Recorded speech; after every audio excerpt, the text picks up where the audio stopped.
¿Sabes conducir con marchas? ¡Lo siento mucho! ¡Es una emergencia! Dios mío. ¿Sabes meter una marcha? ¡Es una marcha! ¡Paren!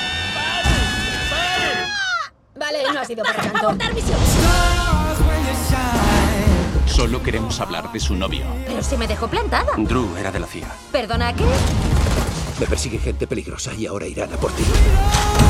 ¿Por qué está pasando esto? Ni idea. ¿Por qué saliste con un espía? ¡Choca esos 5, venga!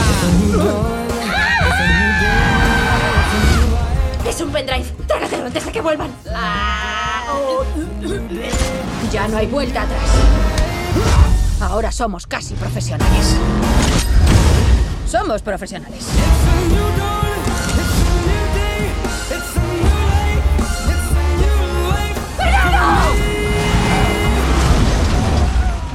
¡Dios! ¡He matado a un tío! ¡He matado a un tío! ¡No grites eso, tío! ¡Dios mío!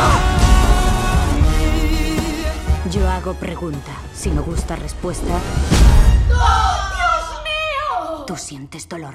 Le diré todo lo que quiera. Se me dan como el culo los secretos. Audrey se afeita entre las tetas. Morgan usa pelo como hilo dental. Se pone cachonda con Minions. Solo con el Minion Cíclope. Lo busco en mi ordenador y ahora me llegan anuncios muy guarros.